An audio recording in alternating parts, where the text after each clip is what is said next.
Hi friends, LDC-DB में main यही form है। इसके अनुसार इसमें जिस सीरियल नंबर से हम डॉक्यूमेंट लगाएंगे उसी में पूरे डॉक्यूमेंट एक साथ रखने हैं।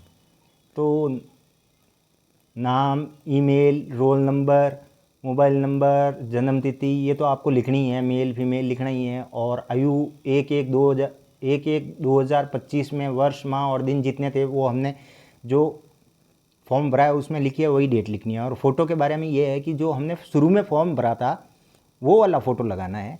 और अगर अभी जो ऑनलाइन फॉर्म भरा है उसमें जो भी फ़ोटो नया लगा दिया है तो कुछ फ़र्क नहीं पड़ने वाला है। यहाँ पे वो फ़ोटो लगाना है। और अभी जो हमने फॉर्म भरा है उसमें अटेस्टेशन में वो वाला फ़ोटो लगा देना, पुराना वाला। दोनों ही साथ में ले जाना। वहाँ पे जो अगर नहीं मिले तो उनसे पूछ के नया या पुराना जो भी लगाना हो देख लेना। और स्क्रूटनी फॉर्म अभी जो हमने भरा है तो ये सबसे पहला कॉलम है। इसमें जो जो चीज़ हमारी है उसमें हाँ लिखना है, हाँ हाँ, और ऊपर बिंदी ये सब याद रख के पूरी अच्छी राइटिंग में लिखना है। जारी करने की तिथि, किस डेट को हमने ये अभी फॉर्म भरा है, जैसे 2 तारीख, 4 तारीख, 5 तारीख, 6, 7, 8 तक भरा गया था कितने में।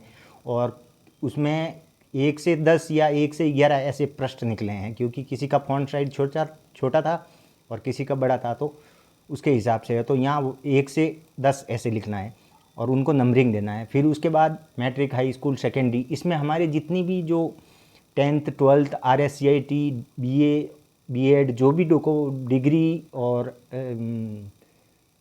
प्रमाण पत्र जितने भी हैं वो इसमें लगाने हैं। और आगे जैसे यहाँ 10 तक लिख लिया तो यहाँ 11 से शुरू होगा और 11 से मान लो 22, 23, 24, 25 जहाँ तक जाता है वो सारे लगा देना है। आपकी जितनी मतलब आप अपनी स्टडी के बारे में जो लगाना चाहते हैं, मिनिमम 12 तक तो लगाना ही है, RSCIT लगाना ही है। उसके बाद जो आप लगाना चाहते हैं वो लगा सकते हैं। फिर मूल निवास है तो इसमें जो जिस डेट को मूल निवास इशू कराया है और एक नंबर और आगे बढ़ जाएगा। मान लो यहाँ 23 तक रहे तो यहाँ 24 नंबर लिखना है।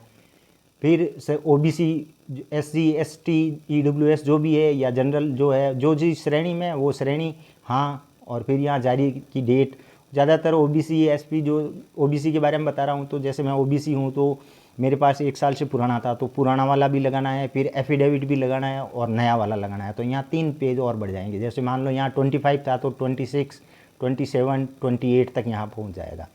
फिर अन्य में किसी के पास जो हो तो लगा देना, नहीं है तो यहाँ ना लिख लेना है। और चरित्र प्रमाण पत्र के अंदर तीनों एक साथ लगाने हैं, 2 ये गजेस्टेड ऑफिसर वाले और एक अपना अंतिम संस्था वाला। वचन पत्र जो कि एक नॉर्मल है और संविधान शपथ पत्र 1 पेज में है। एक एक इनका सीरियल नंबर एक एक बढ़ता रहेगा। और दहेज संबंधी पत्र ये भी एक है और इसके साथ एफिडेविट है तो वो साथ में लग के 2 पेज बनते हैं तो 2 आगे बढ़ जाएंगे। जैसे यहाँ मान लो 31 था तो 32, 33 हो जाएगा। 3 पेज है तो 34 तक पहुँच जाएगा। विवाह प्रमाण पत्र 1 पेज तो विवाह प्रमाण पत्र का हो गया और एक एफिडेविट हो जाएगा तो 2 पेज और आगे बढ़ जाएगा। संतान प्रमाण पत्र, एफिडेविट, और अगर उसका कुछ जन्म तिथि वाला लगाना हो तो 2 पेज और बढ़ जाएगा। सामान्य घोषणा पत्र अपना सामान्य है तो 1 पेज बढ़ेगा। विकल्प पत्र अपने लिए नहीं है, ये TSP और नॉन TSP, जो TSP से नॉन TSP में आना चाहता है उनके लिए है। और नमूना हस्ताक्षर जो हमने हिंदी इंग्लिश में जो लिखा है वो 1 पेज है तो इसमें 1 पेज पड़ जाएगा। डेट, हमने जिस डेट को साइन किया है वो डेट लिखनी है और यहाँ 1 पेज। जैसे मान लो टोटल 38 हुआ था तो यहाँ 39 हो जाएगा। और लास्ट में है कि आधार ID, वोटर जो भी ID है, ज़्यादातर आधार ID ले जा रहे हैं और आधार ID में भी वो ले जाना है जो ये आधार कार्ड है। ये आधार कार्ड जिसमें QR कोड होना ज़रूरी है, बड़ा वाला। जो हमारा शुरू में आधार कार्ड मिलता है वो ई-मित्र से जाके भी ले सकते हैं या फिर मोबाइल पर आप M-आधार ऐप डाउनलोड करके इसके ऊपर वो वाला अपना आधार कार्ड डाउनलोड करेंगे तो वो आधार कार्ड अब लेट हो जाएगा। और सभी पे पृष्ठ संख्या हमने लिख ली है, वही पृष्ठ संख्या पीछे उसी सीरियल से लगाना है। और सभी जितने भी डॉक्यूमेंट है, जितने भी जीरोक्स कॉपी है, सबके ऊपर सिग्नेचर करने हैं। यहाँ पे सिग्नेचर करने हैं और सब पे सिग्नेचर करने हैं। और फिर इनको लगाना कैसे है कि यहाँ पे जैसे सब एक साथ पेज लेके यहाँ पे एक छेद करके सबको, एक वो जो पुरानी फाइलें आती थी दोनों तरफ एक धागा आता था, दोनों तरफ लोहे की क्लिप होती थी, वो वाला लगा के उसको पूरा बांध देता है अच्छी तरह। और ये हो गया मेन एक फोल्डर। और इसका सेम जीरोक्स दूसरा फोल्डर बनाना है। 2 फोल्डर चाहिए, कोशिश करना कि 3 फोल्डर लेके जाओ, एक अपने पास रह जाए या कोई इधर उधर मिस्टेक हो जाए, दूसरे बैग में एक डाला रहे, मान लो कुछ गड़बड़ हो जाए तो तीनों काम आएंगे।